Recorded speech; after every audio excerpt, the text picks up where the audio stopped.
Tadi dikatakan Bung Arya bahwa bodoh kalau tidak utang itu kuno atau tidak cerdas, itu juga teori yang sangat kuno.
Jadi secara dari sisi ekonomi memang ada persoalan yang benar-benar struktural dan juga dari sisi manajerial. Jadi kalau banyak mengatakan atau beralibi bahwa persoalan Garuda ini dipicu karena persoalan pandemi dan hampir bahkan kalau ada perbandingan komparasi bahwa hampir seluruh misalnya penerbangan sekelas Emirates, sekelas apapun itu semuanya mengalami persoalan, oke. Tetapi kalau kita bandingkan atau kita copy paste sandingkan dengan persoalan yang ada di Garuda kita memang nggak apple to apple.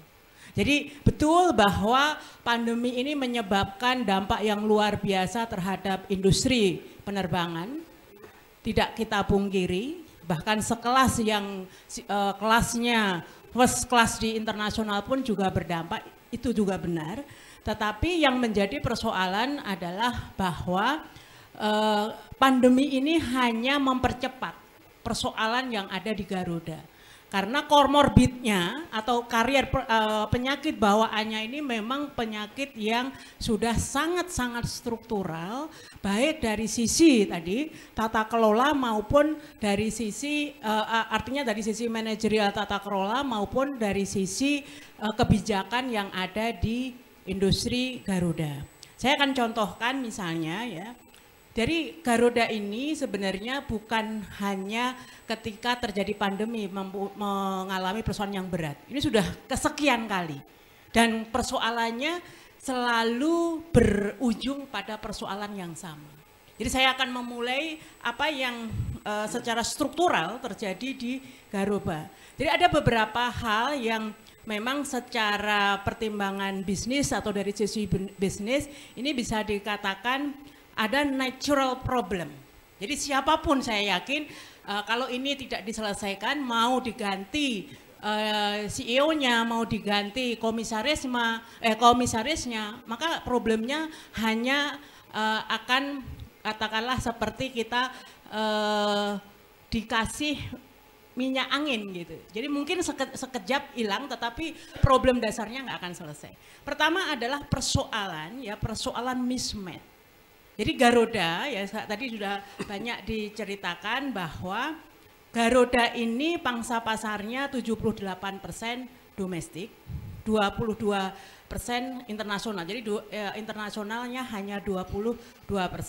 Tetapi kita lihat struktur biaya Garuda itu nanti kalau salah datanya Pak Arya tolong dikoreksi karena yang pegang pasti 75% itu bentuknya adalah leasing, untuk biaya leasing. Dan itu pertama dari sisi struktur biaya. Nah dari sisi pembiayaan, nanti ada hal yang mungkin agak sedikit menyentil tadi statementnya Bung Arya tentu.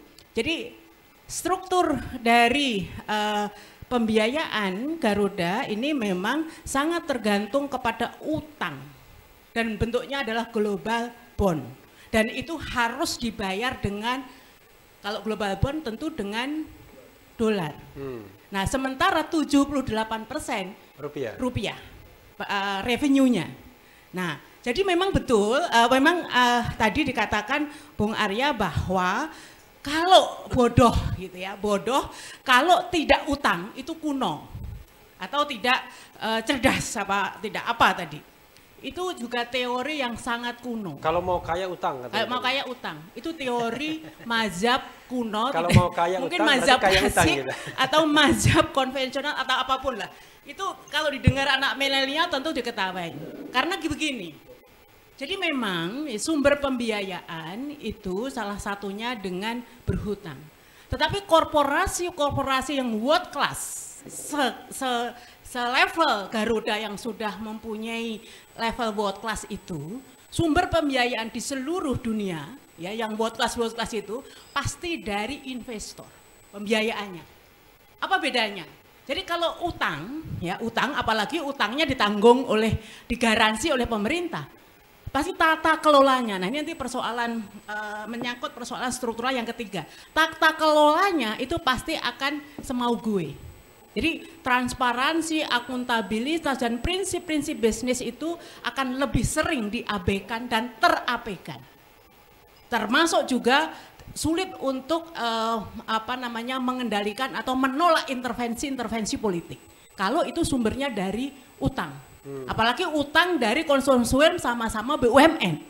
Nah, itu lebih untuk transparansi, akuntabilitas dan sebagainya lebih ini lagi gitu kan. Tapi kalau investor dari investasi itu akan dipelototin betul oleh yang pemilik dana dan tidak ada celah sedikit pun untuk leha-leha, untuk tidak produktif, untuk tidak kompetitif. Nah, oleh karenanya yang sudah memiliki status level-level world class itu akan memilih sumber pendanaan itu yang kedua. Karena selain murah, tentu itu akan meningkatkan levelingnya, akan meningkatkan kualitas dari korporasinya. Nah ini yang menurut saya terjadi pada Garuda. Jadi Garuda ini satu tadi persoalan strukturalnya mismatch antara revenue dengan penerimaan. Yang kedua adalah sumber pembiayaannya sangat-sangat bergantung kepada utang dan utangnya mahal. Dan ketika ditambah lagi tata kelola. Nah, dari tata kelola diantaranya tadi bagaimana leasingnya begitu mahal dan sebagainya yang tadi sudah ceritakan oleh Bung Arya. Nah, jadi ini baru tiga persoalan yang begitu struktural yang terjadi di Garuda.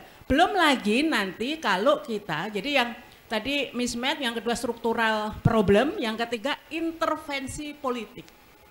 Jadi intervensi politik nanti pembahasan yang kedua, jadi bagaimana pemilihan mulai dari direksi, komisaris dan semuanya ini kan sudah tidak rahasia lagi karena sudah menjadi rahasia umum.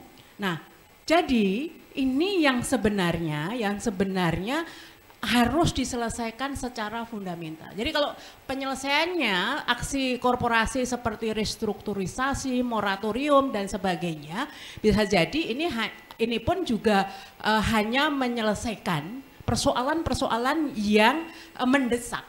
Tetapi persoalan persoalan fundamentalnya tidak tersentuh. Nah, juga persoalan misalnya penugasan. Jadi penugasan memang itu kewajiban dari BUMN. Tapi penugasan BUMN juga yang terjadi di BUMN karya dan sebagainya, ini kan nggak boleh lepas of the context dari esensi atau posisi dari BUMN. BUMN adalah tetap entitas bisnis. Jadi tidak boleh penugasan apapun yang berlawanan dengan pertimbangan-pertimbangan bisnis gitu kan. Tadi Bang Ici sudah, kok Bang Ici nggak ada yang tahu ya. Jadi sudah mencontohkan misalnya bagaimana penugasan infrastruktur, penugasan yang lain dan sebagainya. Nah, ini yang menurut saya harusnya ini benar-benar dielaborasi, dievaluasi dan karena ini persoalan ini mengemuka dan meledaknya itu sebegitu dahsyat, maka sebenarnya ini momentum betul.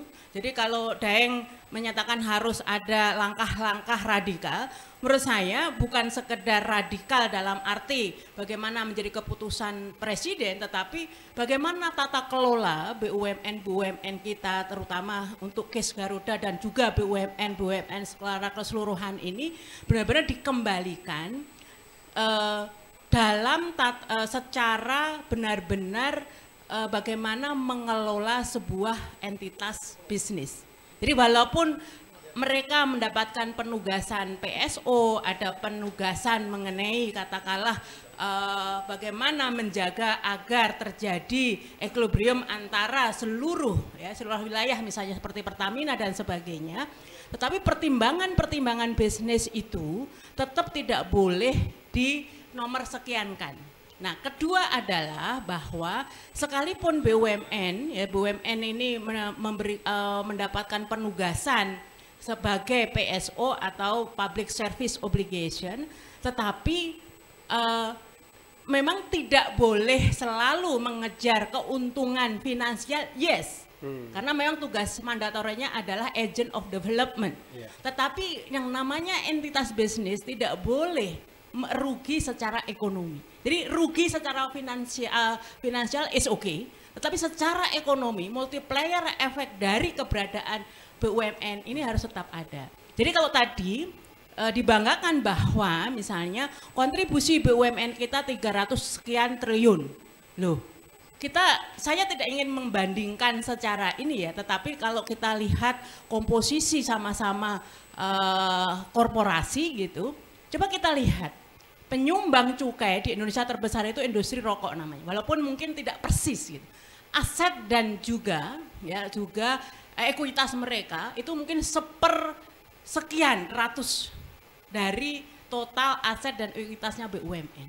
Tapi sumbangan cukai mereka itu 140 sekian triliun itu di 2019. Sepertiga BUMN berarti tadi. Nah, BUMN cuma 44 triliun. Nah, dan juga sumbangan pajak dan sebagainya itu berkali lipat dari sumbangan yang tadi disebutkan. Nah, sehingga sebenarnya ini kan bukan persoalan besaran, tetapi kalau kita lihat, jadi dari sisi bagaimanapun sekalipun dividen itu bukan tolok ukur utama, tetapi kalau sebuah entitas bisnis ini terus-menerus mengalami kerugian, dan kerugian ini terus dibiarkan tentu tidak elok. Makanya saya juga mengapresiasi tadi kalau mulai ada mapping mana BUMN yang memang terus merugi ini yang segera harus diakhiri. Nah, tetapi yang menjadi persoalan lagi Bung Refli adalah kita lihat bagaimana cara perlakuan terhadap BUMN kita selama ini, mengapa ya mereka seolah-olah gitu kan kok santai saja. Jadi ada BUMN yang terus-menerus rugi ya santai aja karena nggak pernah ada punishment gitu kan. Nah, sementara ketika ada BUMN yang dianggap begitu posisinya di dalam perekonomian prioritas dan menguasai hajat hidup orang banyak, ketika setiap ada persoalan pemerintah injeksi yang namanya PMN. Nah, PMN ini yang kita sulit untuk PMN itu penanaman modal nasional. Penyertaan modal nasional. Penyertaan modal oleh negara, tambahan oleh pemilik modal. Nah, mestinya yang namanya penyertaan modal negara melalui pemerintah, kan nggak ada, negara itu kan absurd ya, yang melakukan eksekusi kan pemerintah.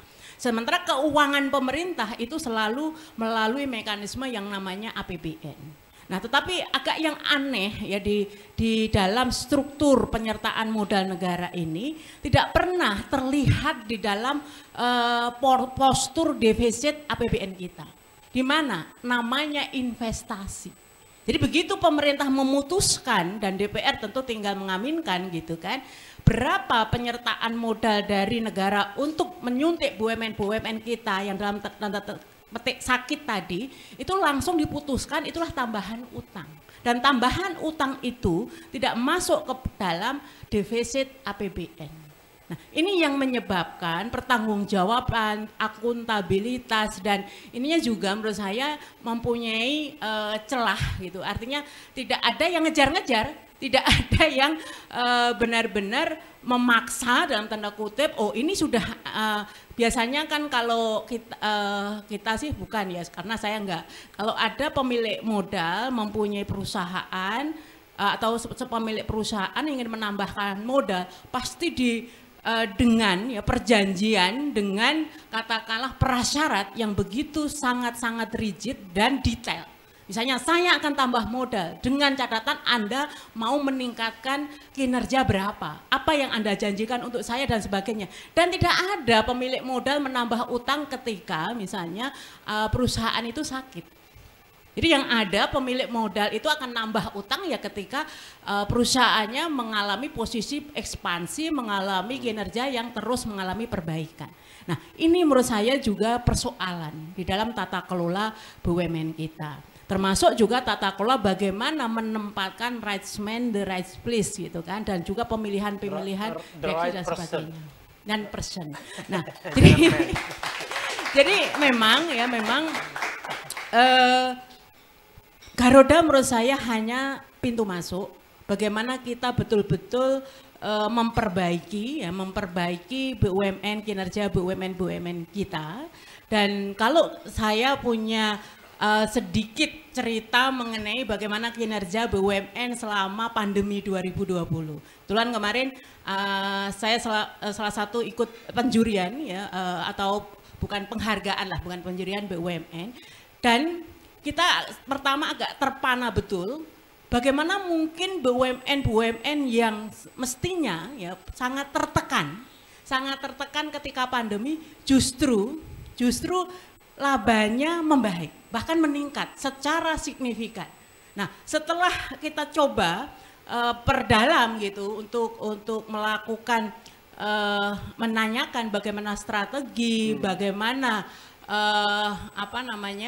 siasat strategi ya, mensiasati dari pandemi, ini ternyata memang yang sangat signifikan mengapa labanya naik itu penurunan kos yang sangat-sangat signifikan. Nah, efisiensi. Kaget dong kita, luar biasa gitu. Para direksi BUMN ini luar biasa. Nah, tetapi ketika saya tanya lagi, efisiensi itu bersumber dari apa?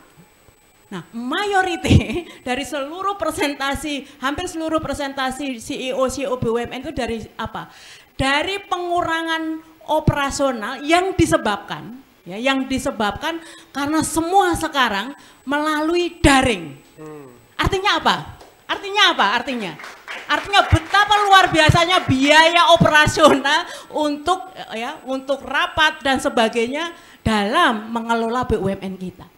Jadi saya tadinya berharap bahwa efisiensi itu diakibatkan karena dengan biaya yang menurun tapi produktivitasnya tetap, atau dengan biaya yang dihemat tapi produktivitas dan sebagainya meningkat. Itu efisiensi, gitu kan? Tetapi ini efisiensi karena nggak pernah ada rapat, nggak pernah ada pertemuan langsung dan sebagainya. Penghematannya itu mampu menyumbang tambahan laba yang sangat luar biasa. Nah, berarti ini keajaiban dalam tata kelola BUMN kita gitu. Jadi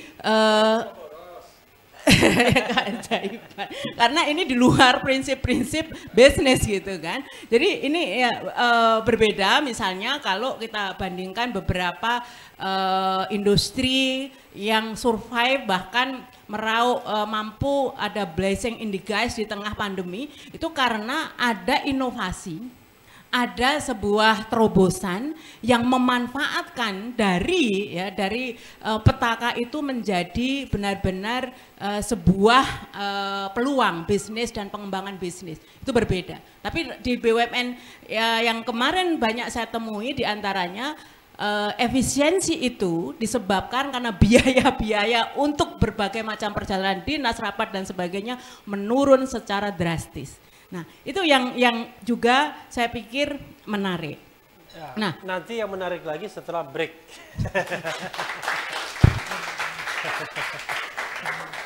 Jadi acara ini juga kalau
ya, sobat kerabat pemirsa sekalian, kita tadi break sebentar ya. Kita lanjutkan tadi terpotong di Mbak Eni. Silakan Mbak Eni Sri Abtari. Terima kasih. Yang pasti saya kalimat terakhir tadi lupa. Kalimat terakhirnya adalah soal wow keajaiban efisiensi. Oke. Jadi ya, jadi memang efisiensi itu kata kunci dalam tata kelola entitas bisnis.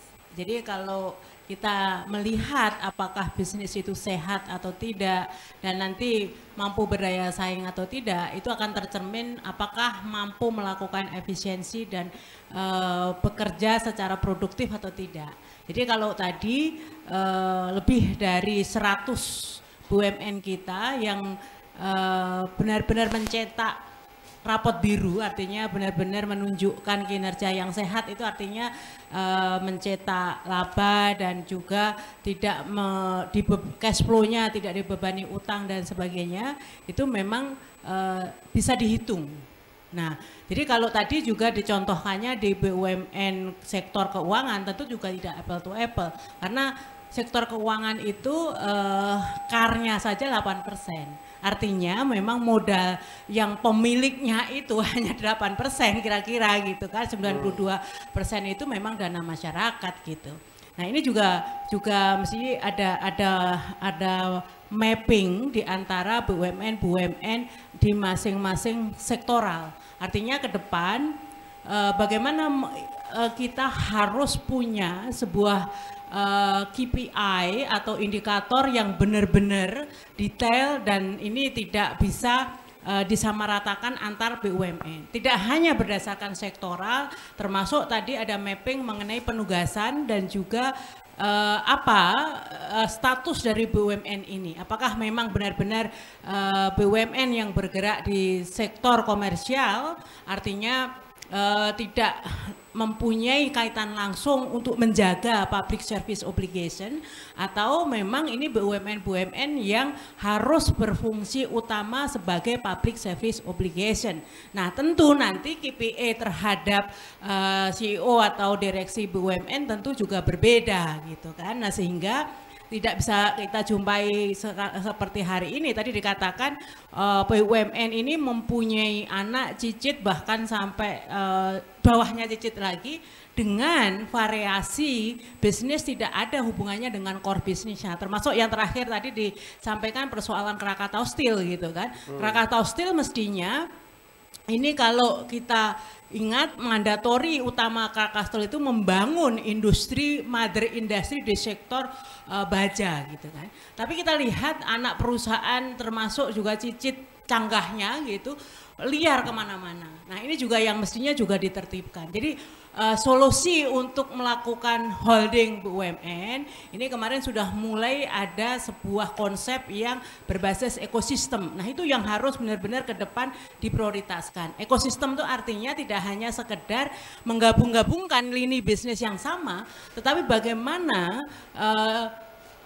koridor dari penggabungan, merger atau apapun itu meningkatkan tingkat efisiensi dan juga efektivitas kinerja dari BUMN. Nah sehingga nanti pilihan-pilihannya tentu akan lebih terstruktur gitu. Jadi acuannya juga lebih jelas. Jadi terakhir untuk solusi dari Garuda ini memang industri penerbangan, apalagi untuk kebutuhan negara kita yang kepulauan dan antar pulau ini belum mempunyai kesamaan in level gitu. Ada Pulau Jawa yang begitu cepat sekali perkembangannya, tapi juga ada pulau-pulau di NKRI yang masih tertinggal dan sebagainya.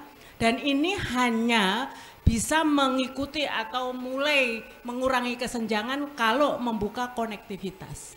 Jadi memang selama ini mandatori untuk membuka rute-rute dan sebagainya memang dibebankan kepada Garuda, kita tahu gitu. Tetapi bahwa kepentingan kita untuk meningkatkan konektivitas ini tentu tidak hanya sekedar ya mandatori untuk menyatukan NKRI, tapi ke depan tentu ini kepentingan ekonomi kita adalah bagaimana konektivitas itu akan meningkatkan daya saing dan juga akan meningkatkan efisiensi. Nah sehingga untuk kepentingan itu memang keberadaan industri ya seperti Garuda ini memang sangat vital peranannya dan kontribusinya terhadap perekonomian.